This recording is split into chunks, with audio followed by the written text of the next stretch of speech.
Good morning छोकराओ આપણે last લેક્ચરની અંદર સ્વાધીના દાખલા જોઈ લીધા કોન્સેપ્ટ બધાય તમારા પ્રક્ષિપ્ત ગતિના પૂરા થયા. હવે પ્રક્ષિપ્ત ગતિના મેં 3 દાખલા હોમવર્કમાં આપ્યા હતા 4.7 4.8 4.9. તો આ ત્રણેય દાખલા જે છે એના સોલ્યુશન હું આજના લેક્ચરમાં કરાવવાનો છું. થોડાક અઘરા કહી શકાય એવા દાખલા હતા. ઘણા વિદ્યાર્થીઓ એ પ્રયત્ન કરીને મને મોકલા છે, ઘણાને તકલીફ પણ પડી છે, પણ એમ કરતાં કરતાં જ આવડશે. તો સૌ પહેલાં ઉદાહરણ 4.7ની રકમ જુઓ. રકમ હું વાંચતો જાઉં છું, ટેક્સ્ટબુક શક્ય હોય તો ઓપન રાખજો. રકમ એમ કહે છે કે ગેલેલિયોએ તેના પુસ્તક ટુ ન્યૂ સાયન્સીસમાં એવું વિધાન કર્યું છે કે 45ના ખૂણા સાથે સમાન તફાવત ધરાવતી બે જુદા જુદા કોણે પદાર્થને જો પ્રક્ષિપ્ત કરવામાં આવે તો બંનેની અવધિ સમાન મળે. આ વિધાન સમજજો. ગેલેલિયોએ એવું કીધું કે જમીન સાથે 45નો ખૂણો છે, એ 45ના ખૂણેથી નીચે અને ઉપર એમ બે બાજુ સમાન ખૂણા લઈ લો, ગમે એટલા લેવાની છૂટ. 45થી નીચે 10, 45થી ઉપર 10, 45થી નીચે 20, 45થી ઉપર 20, પણ એ બે સમાન ખૂણા લ્યો તો એ બે કિસ્સામાં જો પદાર્થને ફેંકેલો હોય તો બે કિસ્સાની અવધિ સમાન મળે છે. તો આવું આપણે સાબિત કરવાનું છે કે એવું થાય છે કે નહીં, ચેક કરીએ. તો મેં ડાયાગ્રામ ડ્રો કર્યો છે. જો આ જમીન છે, આ જમીનને દોરેલો લંબ છે, અને વચ્ચે રેડ લાઇન જે છે આ 45નો ખૂણો છે જમીન સાથે. ખ્યાલ આવ્યો? આ રેડ લાઇન 45ના ખૂણે છે એટલે હું એને અહીંયા દર્શાવું છું. આ 45નો ખૂણો છે જમીન સાથેનો. હવે જે ગેલેલિયોએ કીધું છે કે 45ના ખૂણે તમે અમુક ખૂણો ઓછો, ધારો કે થીટા જેટલો ઓછો અને થીટા જેટલો વધારે, મતલબ આ બે સમાન ખૂણા લીધા અહીંથી ઉપર અને નીચે, એ બે જગ્યાએથી પદાર્થને પ્રક્ષિપ્ત કરાવ્યો. મતલબ 45માંથી થીટા બાદ કરો એટલા ખૂણે પ્રક્ષિપ્ત કર્યું, અને 45માં થીટા એડ કરો એટલા ખૂણે પ્રક્ષિપ્ત કર્યું. બે વખતે અવધિ સેમ મળી, મતલબ બે વખતે પદાર્થની રેન્જ જે છે એ સમાન મળે છે. તો ડાયાગ્રામ તો ડ્રો કર્યો, સાબિત કરવું પડશે ને. તો જુઓ ધ્યાનથી. ધારો કે પદાર્થને 45 ખૂણા સાથે થીટા જેટલો તફાવત રાખ્યો અને ફેંકો, એટલે કે એકવાર 45 માઇનસ થીટા ખૂણે, માની લો કે થીટા 10 રાખ્યો તો તમે જમીન એ 35ના ખૂણે ફેંકો છો, અને પછી 10 છે તો એડ કરો એટલે 45 ને 10 55ના ખૂણે એડ કરો છો. મતલબ 45થી ઉપર નીચે સમાન સમાન ખૂણે તમે જો એને ફેંકો છો તો બે અવધિ આપણે ધારી લીધી. ધારો કે R1 ને R2. સાબિત એવું કરશે છેલ્લે કે R1 ને R2 સમાન છે. તો આ ટાઈપના દાખલા છોકરાઓ MCQ માટે બહુ જ અગત્યના છે. તો આને લખીને મોઢે તૈયાર કરજો. હવે આપણને અવધિનું સૂત્ર તો હવે આવડતું હોય, સૂત્રોનું લિસ્ટ વધી ગયું હોય છે તમારું લાંબુ. તો એક કામ કરજો, હોમવર્ક આજે આપી દઉં પાછું. અહીં સુધીના જે આજ સુધીના લેક્ચર થયા છે એ બધાના સૂત્રોની ફરીથી એક યાદી બનાવો અને મને પાછી મોકલજો. હું આ તમને વારે ઘડીએ એટલા આપ્યા રાખું છું કે જેથી કરીને તમને સૂત્રો લખવાની પ્રેક્ટિસ થાય અને એકેય સૂત્ર ભૂલી ગયા હો ને તો યાદ રહી જાય. તો R બરાબર V0² sin 2θ 0/g છે. તો હું પહેલાં R1ની વાત કરું, પહેલી અવધિ. તો પહેલી અવધિનો ખૂણો 45 માઇનસ થીટા હતો એટલે V0² એમના એમ લીધા, સાઇન એમના એમ લીધા, મેં 2 પણ એમનો એમ લીધો, પણ ખૂણો જે હતો એ હવે કેટલો લઈ છે? 45 માઇનસ થીટા લીધો. હું આની અવધિ ગોતીશ. હું 2ને અંદર ઇન્ટ્રોડ્યુસ કરું છું એટલે 2 45થી મલ્ટીપ્લાય થઈને 90 થઈ ગયા, અને 2 પાછા થીટા નહીં મળ્યા એટલે 2 થીટા થયું. તો છોકરો મને મળ્યું V0² sin 90 માઇનસ 2θ/g. તો 90 માઇનસ થીટા એટલે તો કોસ થઈ જાય ને, 90 માઇનસ 2 થીટા છે તો કોસ 2 થીટા થાય. એટલે મને R1 મળી ગયું V0² cos 2θ/g. સમીકરણ 1 કહી દીધું. આ તો મેં 45 માઇનસ થીટા ખૂણે ફેંક્યું હતું. બીજી અવધિ R2 મળી હતી 45 પ્લસ થીટા ખૂણા. તો હું R2નો હિસાબ કરું ફરીથી. અવધિનું સૂત્ર અહીંથી જ લઉં છું, V0² sin 2m ના એમ. થીટા 0ની બદલે હવે ખૂણો મેં કરી નાખ્યો 45 પ્લસ થીટા. ગેલેલિયોએ જ કીધું છે. તો હવે છેદમાં જી આ V0² 2 અંદર ઇન્ટ્રોડ્યુસ થયા તો 90 પ્લસ 2 થીટા થયા. તો અહીંયા 2 થીટા 90 પ્લસ 2 થીટા છે એટલે સાઇન છે કોસમાં કન્વર્ટ થાય, અને પ્લસ 2 થીટા એટલે સેકન્ડ ક્વોડ્રન્ટ થાય, બીજું ચરણ થાય, દ્વિતીય ચરણમાં સાઇન ધન થાય એટલે પાછું કોસ બની ગયું, cos 2θ આવી ગયું. હવે તમે જુઓ V0² cos 2θ/g અને સમીકરણ 1 એ જ આવ્યું, બે સમાન મળ્યા. આમ ગેલેલિયોએ જે કીધું હતું કે 45 સાથે સમાન તફાવતવાળા બે ખૂણા તમે લ્યો, 45થી સમાન કોણે જો બે વસ્તુને ફેંકો તો બેની અવધિ સમાન મળે છે. તો અહીંયા દાખલો આ પૂરો થાય. હવે દાખલા નંબર 4.8. છોકરો દાખલા નંબર 4.8 છે ને પ્રક્ષિપ્ત ગતિનો દાખલો છે, અને જ્યાં સુધી પ્રક્ષિપ્ત ગતિ કહો ને કે અંદર મનની અંદર ઉતરી નહીં હોય ને ત્યાં સુધી દાખલા એના થશે નહીં, અઘરું છે. પણ એક હિન્ટ આપું છું, પ્રક્ષિપ્ત ગતિનો ક્યારેય સોલ્યુશન લ્યો ને ભેગું સોલ્યુશન નહીં કરવું. એક્સ ડિરેક્શન એટલે કે સમક્ષિતિજની ગણતરી અલગ કરી નાખવી, વાય ડિરેક્શનની ગણતરી અલગ કરવી, આ એક જ એનો રસ્તો. એમાં તમને ફટાફટ સોલ્યુશન મળશે. રકમ જુઓ 4.8ની કે એક પર્વતારોહક છે, જમીનથી 490 મીટર ઊંચાઈ ઉપર પર્વતની ધાર ઉપર ઊભો છે, અને એને એક પથ્થરને સમક્ષિતિજ દિશામાં 15 મીટર પ્રતિ સેકન્ડના પ્રારંભિક વેગથી ફેંકો. હવાના અવરોધને અવગણો તો પથ્થર કેટલા સમયમાં જમીન ઉપર પડશે એ શોધવાનું છે, અને જ્યારે જમીન ઉપર પડે ત્યારે એનો વેગ કેટલો છે એ શોધવાનું. તો હું ડાયાગ્રામની જરૂર નથી, પણ આપણે ઇમેજિન કરવું પડે. જોજો ધ્યાનથી. માની લો કે પથ્થરની ઊંચાઈ અહીંયા છે 490 મીટર. અહીંથી સમક્ષિતિજ દિશામાં વેગ આપ્યો છે, રકમમાં ચોખ્ખોટ કરી છે. સમક્ષિતિજ વેગ એટલે એક્સ દિશાનો વેગ થયો, અહીંયા પ્રારંભિક વેગ કહેવાય કેમ કે અહીંથી ફેંકો છે. તો પ્રારંભિક વેગ આપ્યો છે 15 મીટર પ્રતિ સેકન્ડ, અને ઊંચાઈ આપી 490 મીટર, બીજું કાંઈ આપ્યું નથી. પછી પૂછ્યું છે કે તો આ અહીંથી જમીન ઉપર પડે તો પહેલાં તો નક્કી કરવું પડે કે આ કઈ ગતિ થઈ. તો કે એક તો સમક્ષિતિજ દિશામાં અચળ વેગવાળી ગતિ થશે, કેમ કે સમક્ષિતિજ દિશામાં કોઈ પ્રવેગ ન હોય, ગુરુત્વાકર્ષણ બળ તો શિરોલંબ દિશામાં હોય. અને એક ગતિ નીચે થાય છે, એટલે કે ગુરુત્વાકર્ષણ બળને લીધે પદાર્થ નીચે જાય છે, મતલબ સમક્ષિતિજ દિશામાં અચળ વેગથી, અને ઉર્ધ્વ દિશા અથવા તો અધો દિશામાં અચળ પ્રવેગી ગતિ. અચળ વેગ અચળ પ્રવેગ બે હાજર થયા પરસ્પર લંબ દિશામાં. પ્રક્ષિપ્ત ગતિ થઈ, પ્રક્ષિપ્ત ગતિ થઈ તો પર્વલયાકાર માર્ગે એ જમીન ઉપર નીચે આવે, અહીંયા પહોંચ્યો. તો અહીંયા પહોંચે જ્યારે ત્યારે એનો વેગ આ તરફ મળે, પરિણામી વેગ વી. એના પાછા બે ઘટક લીધા હતા, યાદ હોય તો વી એક્સ અને અહીંથી આ V0y Vy. યાદ આવ્યું? થિયરી કરી હોય તો યાદ આવે. તો સદિશ વીના બે ઘટક મળ્યા, Vx અને Vy. સવાલ તમને શું પૂછ્યો છે? અહીંથી અહીંયા પહોંચવા લાગતો સમય કેટલો? એકા. બીજું પરિણામી વેગ v કેટલો, મતલબ તમારે Vx એ શોધવો પડે ને Vy એ શોધવો પડે. તો જે ડેટા આપ્યો છે એ હું લખું છું, જોજો ધ્યાનથી. જ્યારે મહત્તમ ઊંચાઈ ઉપર છો એટલે કે તમે વાય અક્ષ ઉપર ઊભા છો, વાય અક્ષ ઉપર એક્સિયમ શું થાય છોકરાઓ? 0. મતલબ એક્સ દિશાનું પ્રારંભિક સ્થાન તમને આપી દીધું છે, રકમમાં 0 છે. એક્સ દિશાનો વેગ પ્રારંભિક આપ્યો છે, એક્સ દિશાનો પ્રવેગ એ ખબર છે. એવી જ રીતે વાય દિશાની વાત કરીએ તો વાય દિશામાં સ્થાનાંતર કેટલું છે? 490 મીટર, એટલે પ્રારંભિક સ્થાન થયું. Y0 તમને 490 મીટર આપી દીધો. પછી અહીંયા પદાર્થને તમે આમ ફેંકો છે, નથી ઉપર ફેંકો નથી નીચે ફેંકો, મતલબ તમે પ્રારંભિક વેગ ખાલી એક્સ દિશામાં આપ્યો, પ્રારંભિક વેગ વાય દિશામાં કાંઈ છે જ નહીં, એટલે V0y તમારો શું થયો? 0 થયો. આ તમારા ઇમેજિન કરતાં શીખવાનું છે. અને પ્રવેગ તો હાજર છે જ, -c જેટલો AY નીચે. તો આટલું છે તમારી પાસે. હવે અંતિમ સ્થાન તો કે જ્યારે જમીન ઉપર પહોંચે ત્યારે એક્સ અક્ષ ઉપર આવ્યું હોય, એક્સ અક્ષ ઉપર વાય 0 થાય, વાય 0 થાય એટલે અંતિમ સ્થાન એનું 0 થઈ ગયું ને.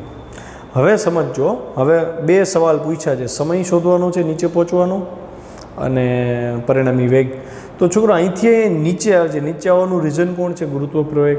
ગુરુત્વ પ્રવેગ કઈ દિશામાં છે? વાય દિશામાં છે, મતલબ સમય જોઈએ છે તમારે. તો વાય દિશાના સમીકરણથી શરૂઆત કરવી પડે. કેમ?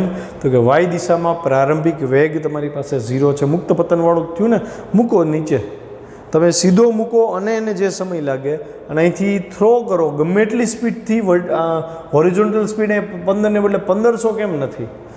હવાને અવગણો ને તો અહીંથી અહીંયા પહોંચવાનો સમય કે સીધો નીચે પહોંચવાનો સમય બે સરખા જ થશે.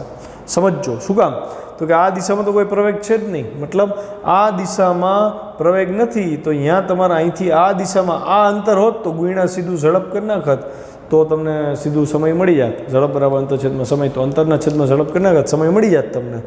પણ તમને તો મુક્ત પતનવાળું જ ઉદાહરણ થયું. પદાર્થ અહીંથી આમ પહોંચે કે પદાર્થ અહીંથી આમ પહોંચે, નીચે પહોંચવાનો સમય તો બે કિસ્સામાં સરખો જ થાય.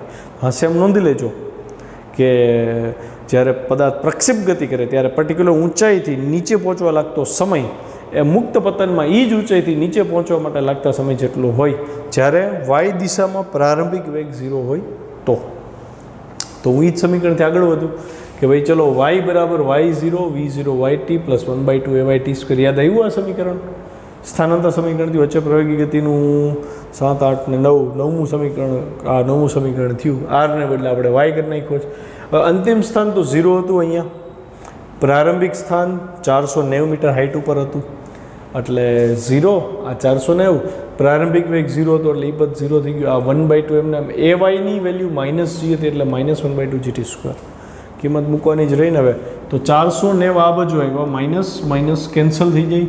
490 બરાબર 1/2, જીની વેલ્યુ 9.8 લેવાની કીધી છે અને ટી સ્ક્વેર. હવે 9.8 ભાગ્યા 2 એટલે 4.9 થાય. 4.9 છેદમાં 10 થાય. 10 આ બાજુ આવ્યો એટલે 4900 અને 49 કેન્સલ થયા, વધ્યા ખાલી 100 એટલે ટી સ્ક્વેર બરાબર 100. તો વર્ગમૂળ લીધું, ટી બરાબર 10 સેકન્ડ. 10 સેકન્ડમાં પદાર્થ નીચે પડે. હવે તમને એક હોમવર્ક આપું, આમાં પદાર્થને તમે મુક્ત પતન કરાવો, મુક્ત પતન આટલી જ ઊંચાઈથી, તો એનો હિસાબ કરીને ચેક કરીને મને કહેજો 10 સેકન્ડ આવે કે નહીં. પદાર્થ 490 મીટર ઊંચાઈ ઉપર છે, ત્રીજા ચેપ્ટરનો દાખલો થયા, તો એને નીચે પહોંચવા લાગતો સમય કેટલો? તો તમે સીધું સમીકરણ મૂકો ને, વાય બરાબર 1/2 gt સ્ક્વેર. વાય તમારું 490 ને 1/2 gt સ્ક્વેરમાં ટી સ્ક્વેરને કરતા બનાવી લ્યો.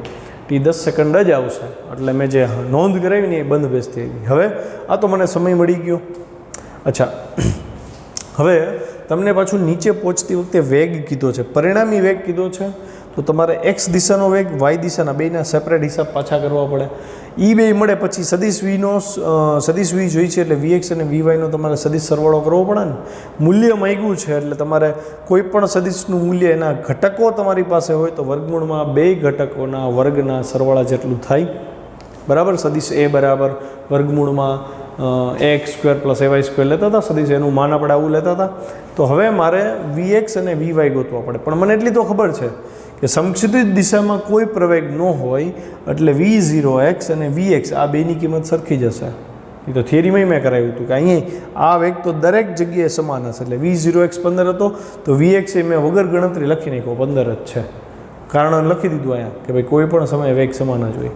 હવે વાત આવે છે વીવાયની, કેમ કે અહીંયા વીવાય 0 હતો, v0y પ્રારંભિક વેગ 0 હતો. જ્યારે એ મુક્ત પતન કરીને નીચે આવે છે, મુક્ત પતન નથી થયું વાય, બરાબર છે. એક્સનો હિસાબ તો થઈ ગયો. વાયની વાત કરીએ તો ઉપરથી નીચે જ્યારે આવે છે ત્યારે વેગ કેટલો? તો કે આ સમીકરણમાં આવે વીવાય બરાબર v0y પ્લસ એવાયટી, વાય ઘટકોનું સમીકરણ. તો વીવાય એમના એમ v0yની વેલ્યુ શું થાય? 0 થાય. અને માઇનસ એવાય એટલે જી હતો, માઇનસ જી એટલે -9.8 × 10 એટલે જવાબ આવ્યો 98 મીટર પ્રતિ સેકન્ડ. મતલબ પથ્થર જ્યારે નીચે પહોંચે ત્યારે વાય દિશામાં 98ની સ્પીડથી નીચે તરફ ભટકાય છે. તમને છોકરાઓ બે ઘટક મળી ગયા, એક્સ ઘટક એ મળી ગયો, વાય ઘટક એ મળ્યો. તો હવે પરિણામી વેગ જોતો હોય તો પરિણામી વેગ તો બેના મૂલ્યના વર્ગનો સરવાળો ને એનું વર્ગમૂળ એટલે vx² પ્લસ vy² નું વર્ગમૂળ. તો vx 15 છે, vy 98 છે, 15નો વર્ગ 225, 98નો વર્ગ 9604, બેનો સરવાળો અને વર્ગમૂળ લેતા ડાયરેક્ટ 99.14 જવાબ આવ્યો. મતલબ જ્યારે પદાર્થ જમીન પર અથડાય ત્યારે એનો વેગ 99.14 મીટર પર સેકન્ડ છે. હજી આમાંથી ઘણા બધા સવાલ બને. તમને એમ પૂછે કે અહીંથી પર્વતના કેન્દ્રથી પદાર્થ કેટલો દૂર ગયો, રેન્જ પૂછે, રેન્જ. તો રેન્જ કેવી રીતે ગોતાય? આ આકૃતિમાં દર્શાવતા નહીં પણ પૂછી શકે. તો રેન્જ કેમ મળે એ સમજાવું તમને. તો કે અહીંથી અહીંયા પહોંચવાનો સમય તમે ગોતી લીધો 10 સેકન્ડ, સમજો. હવે આ દિશામાં વેગ છે તમારી પાસે 15, વેગ બરાબર અંતર છેદમાં સમય. એ સૂત્ર હું સમક્ષિતિજ દિશામાં જ લઈ શકું, વેગ બરાબર અંતર છેદમાં સમય. જ્યારે હું શિરોલંબ વાત કરું ત્યારે મારે આવા જ સૂત્રો લેવા પડે. પણ અહીંયા તો વી બરાબર કાપેલું અંતર એટલે એ આર કાપેલું અંતર થયું, છેદમાં સમય એટલે 10 સેકન્ડ થયું. તો હું એવું કહી શકું ને 15ની સ્પીડથી 10 સેકન્ડમાં કેટલું અંતર કપાણું હોય? 150 મીટર. એટલે આની રેન્જ 150 મીટર મળે. ખ્યાલ આવ્યો? બસ. તો આગળના દાખલામાં જોઈએ. તો ઉદાહરણ 4.9ની રકમ જુઓ. 4.9માં એવું કીધું છે કે સમક્ષિતિજ સાથે 30ના ખૂણે એક ક્રિકેટ બોલને 28 મીટર પ્રતિ સેકન્ડના વેગથી ફેંકવામાં આવે છે. તો બોલ માટે મહત્તમ ઊંચાઈ, પછી તે જ સ્તરે પાછા આવવા માટે બોલે લીધેલ સમય, મતલબ જ્યાંથી દડો ગયો ત્યાંથી એ જ હાઇટ ઉપર, હાઇટના લેવલ સરખા મતલબ તમે એમ સમજો ને જમીનથી જમીન ઉપરની જ વાત છે એ સમય ટૂંકમાં કુલ ઉડ્ડયન સમય અને પછી ફેંકવામાં આવેલ બિંદુએથી બોલ તે જ ઊંચાઈને જે બિંદુએ પહોંચે તે બિંદુના અંતરની એટલે કે અવધિની ગણતરી કરવાની છે. 3 વસ્તુ મહત્તમ ઊંચાઈ, કુલ ઉડ્ડયન સમય અને અવધિ આટલું શોધવાનું છે. ડેટામાં ખૂણો આપ્યો છે અને વેગ આપ્યા છે. ત્રણેયના સૂત્ર જ મૂકવાના છે. આમ તો મારે ખરેખર કરાવવાનો જ ન હોય પણ છે 2-3 વિદ્યાર્થીઓ 3-4 વિદ્યાર્થીઓ મારા જેવા જે રાત જોતા હોય કે સર કરાવે અને આપણે લખી લેશું તો કેમ કે એનું હોમવર્ક નથી મળ્યું એટલે કહું છું ધ્યાન રાખજો. તો મહત્તમ ઊંચાઈનું સૂત્ર છે h = v0² sin² θ 0/2g. સૂત્ર તો હવે પાકા કરી જ લેવા પડશે, એટલા બધા સૂત્રો થઈ ગયા છે. તો હું કિંમત મૂકતો જાઉં છું. કેલ્સી હાથમાં રાખજો. v0 ની વેલ્યુ 28 છે, 28 નો સ્ક્વેર sin² 30 એટલે 1/4 થશે અને છેદમાં g 9.82 × 9.8 તો 28 નો વર્ગ 784 sin² 30 1/4 છે એટલે 784 ભાગ્યા 2 ભાગ્યા 9.8 ભાગ્યા 4 કરો. જો 10 મીટર આવે છે, મારે તો આવી ગયો. પછી જે ઉડ્ડયન સમયની વાત, તો ઉડ્ડયન સમયનું સૂત્ર 2 ટાઈમ્સ tm હતો v0 sin θ 0/g. તો tf = 2v0 sin θ 0/g છે. કિંમત મૂકી દીધી 2 × 28 × 1/2 2 કેન્સલ 28 ભાગ્યા 9.8 2.857 સેકન્ડ. રાઉન્ડ ઓફ કરતા જવાબ આવે 2.9 સેકન્ડ. અને છેલ્લે અવધિ r, તો અવધિનું સૂત્ર v0² sin 2θ 0/g. v0 28 નો વર્ગ sin 2θ 0 એટલે 2 × 30 that is 60. 60 એટલે √3/2 થાય. બાકી બધું તેમનું વાયલું આવે ને. હવે 784 ગુણ્યા 1.73 કરો ભાગ્યા 9.8 કરો ભાગ્યા 2 કરો એટલે 69.28 મીટર જવાબ આવશે. દાખલો પૂરો. Next topic. તો છોકરાઓ નવો ક્વેશ્ચન, નવી થિયરી ને અઘરી કહી શકાય એવી થિયરી, મોસ્ટ ઇમ્પોર્ટન્ટ થિયરી. જેમ પ્રક્ષિપ્ત ગતિ લેન્ધી કોન્સેપ્ટ હતો બરાબર, એવી રીતે આજનો જે ટોપિક છે વર્તુળ પથ પરની ગતિ, નિયમિત વર્તુળ ગતિ, એ પણ ખૂબ અગત્યનો ટોપિક છે. છોકરાઓ લખીને તૈયાર કરજો કેમ કે 12મા ધોરણના એન્ડ સુધી તમારાનો ઉપયોગ આવશે. હા, કોલેજમાં ફિઝિક્સ કોઈ યુઝ કરે છે, મતલબ એન્જિનિયરિંગમાં જાઉં છું અને જો ફિઝિક્સ એરે પનારો પડે તો આ પ્રકારની ગતિ તમારે સ્ટડી કરવાની ત્યારેય થશે. તો ગંભીરતાની સમજી શકો એમ છો. ચલો ફટાફટ સમય નહીં બગાડતા. બહુ લાંબી થિયરી છે, 2 પ્રશ્ન ભેગા કરેલા છે, 4 માર્ક માટે અગત્યનું છે. ક્વેશ્ચન જોઈ લો. નિયમિત વર્તુળ ગતિ એટલે શું? યોગ્ય આવૃત્તિનો ઉપયોગ કરી નિયમિત વર્તુળ ગતિનો પ્રવેગ AC = v²/r તારવો અને દર્શાવો કે આ પ્રવેગની દિશા ત્રિજ્યા પર કેન્દ્ર તરફની હોય છે. 2 વસ્તુ કરવાની છે. એક તો પ્રવેગનું સૂત્ર તારવવાનું, આને કેન્દ્રગામી પ્રવેગી કહેવાય v²/r, અને એની દિશા કેન્દ્ર તરફ છે એવું સાબિત કરવાનું છે. v²/r સાબિત કરો અને દિશા કેન્દ્ર તરફ છે એ પણ સાબિત કરો. તો પહેલાં તો નિયમિત વર્તુળ ગતિ કોને કહેવાય સમજીએ. પોઈન્ટ વાઇઝ જોઈએ આપણે. અચળ ઝડપથી, શબ્દ જોજો અહીં વેગ નથી, અચળ ઝડપથી વર્તુળ માર્ગ પર ગતિ કરતા પદાર્થની ગતિને નિયમિત વર્તુળ ગતિ કહેવાય. જો હું અચળ વેગ લખું તો વેગમાં તો દિશા અચળ થઈ જાય ને ભેગી, તો એ સીધો હાલ્યો જાય. જ્યારે પદાર્થ વર્તુળ માર્ગે જતો એટલે એની દિશા દર વખતે સ્પર્શકની દિશામાં હોય. અહીંયા અત્યારે કણ છે તો એની દિશા અહીંયા છે, અહીંયા દિશા મતલબ સતત દિશા બદલતી જાય છે. દિશા બદલે તોય વેગ બદલો જ કહેવાય. એટલે હું અચળ વેગને બદલે અચળ ઝડપ શબ્દ યુઝ કરું છું. આ પ્રકારની ગતિમાં સમગ્ર ગતિ દરમિયાન કણની ઝડપ અચળ હોય છે, વેગ નહીં. શબ્દ પકડજો, MCQ આના બહુ બનશે. આકૃતિમાં દર્શાવ્યા અનુસાર કોઈ પદાર્થ v જેટલી અચળ ઝડપથી, મેં સદિશ નથી લીધો અહીંયા, અચળ ઝડપથી r ત્રિજ્યાવાળા વર્તુળ માર્ગે ગતિ કરે છે. કેપિટલ R ત્રિજ્યાવાળો વર્તુળ માર્ગ છે, કણ વર્તુળ ગતિ કરે છે. ધારો કે p સમય મારે એનો વેગ જોતો હોય તો આકૃતિ ઉપર કહું તો અહીંયા સ્પર્શક દોરું એ દિશામાં એનો વેગ v મળે. ધારો કે આ t સમયની વાત છે. t+Δ સમયની વાત કરું તો t+Δt સમય કણ ધારો કે p' સ્થાન ઉપર પહોંચ્યો તો અહીંયા સ્પર્શકની દિશામાં વેગ v' થાય. p નો સ્થાન સદિશ r લીધો છે, આ ઉગમ બિંદુ સેન્ટર કહી દો, અને p' નો સ્થાન સદિશ r' છે. હવે આ ડાયાગ્રામ છે ને બહુ અઘરા છે, સમજતા જવાના છે. હું પોઈન્ટ કરાવતો જઈશ, સમજાવતો જઈશ, તમારે એમ જ યાદ રાખવા પડશે. અહીં વેગની દિશા સતત બદલાય છે, તેથી પ્રવેગ ઉત્પન્ન થાય. આપણને એમ વાત થાય કે અચળ ઝડપ હોય તો પ્રવેગ થોડો હોય, કેમ કે પ્રવેગ એટલે વેગમાં ફેરફાર ભણ્યા કે જો વેગમાં ફેરફાર થાય તો પ્રવેગ ઉત્પન્ન થાય. પણ એમ કે અચળ ઝડપ હોય તો એવો MCQ કે એવું આવશે, થિયરી સ્વાદી સોલ્વ કરશે એમાંય આવશે કે જો પદાર્થની ઝડપ અચળ હોય તો પ્રવેગ શૂન્ય થવો જરૂરી છે. તો જ્યાં સુધી આ ન ભણ્યો હોય ત્યાં સુધી એમ જ લાગે ઝડપ અચળ, એટલે ઝડપમાં કંઈ ફેરફાર ન થયો. ઝડપમાં ફેરફાર ન થાય તો આપણને નથી, તો સ્પીડ વધતી નથી, થોડી પ્રવેગી ગતિ થાય. પણ અહીં જો વર્તુળ ગતિમાં સ્પીડ તો નથી જ વધતી. 40ની સ્પીડે બાઇક ફર્યા જ કરે, સ્પીડ નથી વધતી, પણ એની દિશા બદલાણી ને દિશા બદલે તો એ વેગ બદલો કહેવાય ને. અને પ્રવેગ એટલે વેગમાં ફેરફાર. એનો મતલબ અહીંયા વેગમાં સતત દિશા બદલાય છે એટલે પ્રવેગ ઉત્પન્ન થાય.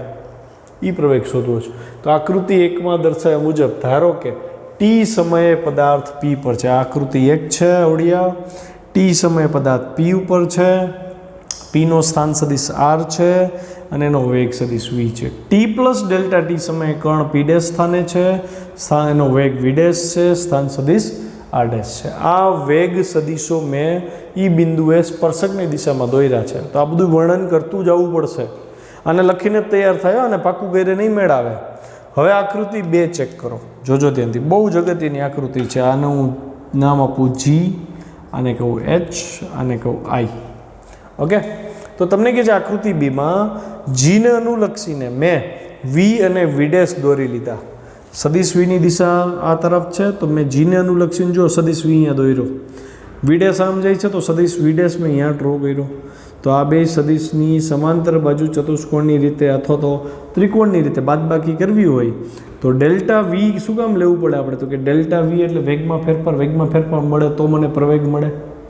પ્રવેગ જોઈએ છે એટલે મારે વેગમાં ફેરફાર જોઈએ. વેગમાં ફેરફાર જોઈએ તો અંતિમ વેગ વી ડેશમાંથી વી બાદ થાય તો આની દિશા બદલે એટલે પ્રારંભિક સદિશ એનું હેડ અહીંયા આવે, એના હેડ ઉપર બીજાનું પૂછાય તો પરિણામી સદિશ તમને ડેલ્ટા વી ડોટેડ લાઇનથી જો મેં દર્શાવ્યો છે આવડો આ તમને ડેલ્ટા વી મળ્યો. કેમ કે આ વી ડેશ આવડો આ છે, આ વી ડેશ છે, આ સદિશ વી આનો છે, કન્ફ્યુઝન ન થાય.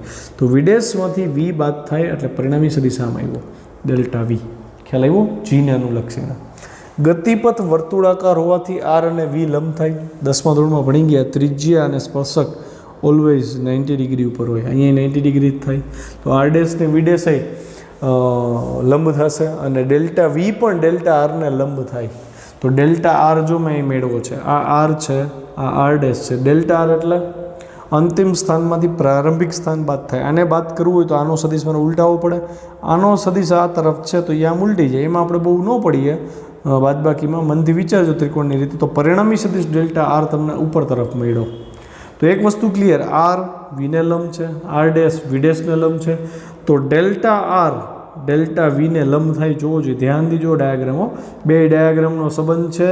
આ ડાયાગ્રામ ઉપર નીચે થાય એ ન ચાલે. આ ડાયાગ્રામની બાજુમાં જ આ ડાયાગ્રામ એવી રીતે જ આવવું જોઈએ કે ડેલ્ટા વી અને ડેલ્ટા આર પરસ્પર જો લંબ થાય અને હું આને લંબાવું છું. જોજો ધ્યાનથી. શેમાંથી પાસ થયું? સેન્ટરમાંથી પાસ ન થાય તો ડાયાગ્રામ ખોટો, ભૂલ પડે. બહુ કેરફુલ રહેવાનું. ડેલ્ટા વીની દિશા ડેલ્ટા આરને લંબ છે અને ડેલ્ટા આરને લંબ છે એટલે એ સેન્ટરમાંથી પાસ થાય. તો આ ડાયાગ્રામ તમારો એવો જ દોરાવો જોઈએ. ગતિપથ વર્તુળાકાર હોવાથી આરને વી લંબ છે, ડેલ્ટા વી પણ ડેલ્ટા આરને લંબ મળે. હવે સરેરાશ પ્રવેગ એટલે તો ડેલ્ટા વીના છેદમાં ડેલ્ટા ટી છે ને, બરાબર.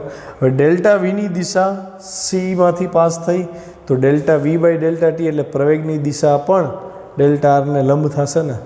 ફરીથી ડેલ્ટા વી ડેલ્ટા આરને લંબ છે પણ ડેલ્ટા વીના છેદમાં ડેલ્ટા ટી એટલે સરેરાશ પ્રવેગ થાય તો સરેરાશ પ્રવેગ પણ ડેલ્ટા આરને લંબ થાય.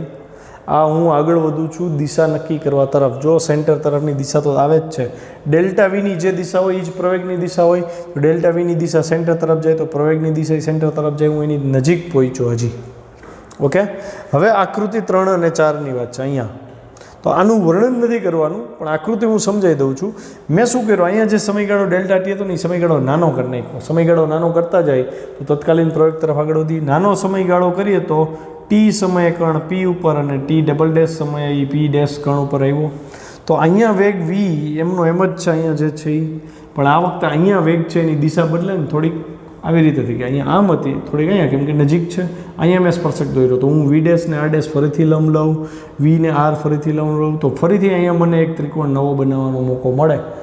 અહીંયા ફરીથી હું એક જી બિંદુ લઉં અને જી બિંદુ એ સદિશ વી આ જે છે એ જ સદિશ મેં અહીં દોર્યો. આ જે વી ડેશ છે એ જ સદિશ મેં અહીંયા દોર્યો. તો વી ડેશ માઇનસ વી કરું ત્રિકોણની રીતે તો ફરીથી ડેલ્ટા વી ડેશ મને મળ્યું. અહીંયા હું પાછું એ જ વિધાન કહું કે આર અને વી લંબ છે, આર ડેશ અને વી ડેશ લંબ છે, તો ડેલ્ટા વી અને ડેલ્ટા આર ડેશ લંબ થાય. જુઓ થોડુંક ક્રોસમાં ગયું હતું ને, પણ એ તમારો ડાયાગ્રામ જુઓ ધ્યાનથી. તમે ડેલ્ટા આરને લંબ ડ્રો કરો, ડેલ્ટા વીની દિશા સીમાંથી જ પાસ થાય, ઉગમ જે કેન્દ્ર છે વર્તુળનું એમાંથી જ એ પાસ થાય છે, બરાબર. અને આકૃતિ 5માં સરેરાશ પ્રવેગ તત્કાલીન પ્રવેગ બનશે, કેમ કે આકૃતિ 5માં પી ડેશ અહીંયા સાવ નજીક આવી જશે, અહીંયા જ આવ્યું, પી એ અહીંયા ને પી ડેશ અહીંયા જ, તો વેગ આમ આવ્યો, આર આમ આવ્યો, તો અહીં વેગમાં ફેરફાર ડેલ્ટા વી છે, ડેલ્ટા વી ડીવી બનીને આમ આવશે, એટલે પ્રવેગની દિશા એ જ થઈ ગઈ. મતલબ દર વખતે ડેલ્ટા વીની દિશા સેન્ટરમાં, અહીંયા સેન્ટરમાં, તો અહીંયા ડીવીની દિશા સેન્ટરમાં જ આવે. ડેલ્ટા વીને સમય લક્ષ લાગુ પડી જાય ને, એટલે મેં અહીંયા પહેલું વિધાન સાબિત કર્યું કે હા, જે પ્રવેગ મળે છે એની દિશા કેન્દ્ર તરફ છે. એટલે મને જે આ છેલ્લે કીધું હતું ને દિશા ત્રિજ્યા પર કેન્દ્ર તરફ હોય, તો ત્રિજ્યા ઉપર આવીને કેન્દ્ર તરફ હોય. મેં આકૃતિ ઉપરથી સમજાવ્યું. હવે મારે મૂલ્ય સાબિત કરવાનું છે AC બરાબર v²/r. તો એમાં મારે થોડીક જીઓમેટ્રી ભૂમિતિનો સહારો લેવો પડશે. છોકરાઓ આ સદિશ આર અને આ સદિશ આર ડેશ વચ્ચેનો ખૂણો ડેલ્ટા થીટા કહું છું. મને ખબર છે આર અને વી લંબ છે, આર ડેશ અને વી ડેશ લંબ છે, તો આર અને આર ડેશ વચ્ચે ડેલ્ટા થીટા ખૂણો હોય તો વી અને વી ડેશ વચ્ચે ખૂણો ડેલ્ટા થીટા જ બને ને. નિરાવતે વિચારજો કેમ થયું. આ વીને લંબ છે, આર ડેશ વી ડેશને લંબ છે, તો આ ડેલ્ટા થીટા ખૂણે હોય તો વી ડેશ અને વી વચ્ચેનો ખૂણો પણ ડેલ્ટા થીટા થાય.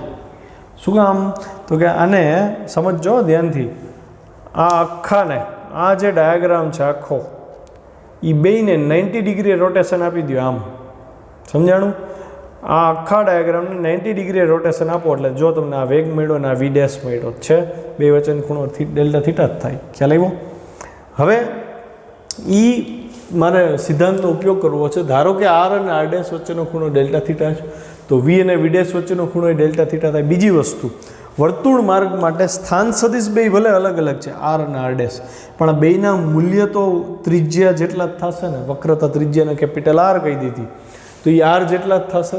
અને ઝડપ અચળ છે એટલે વેગના સદિશ ભલે અલગ અલગ રહ્યા, વી અને વી ડેશ, પણ વી ડેશ અને વી બેના મૂલ્ય તો સમાન છે. કેમ કે શરૂઆતમાં જ કીધું આપણે અચળ ઝડપથી ગતિ કરે, એટલે બેને માનાંકમાં લખી અહીં વી લખી શકું, અહીં હું આર લખી શકું. કેમ? તો કે ઝડપ તો અચળ છે.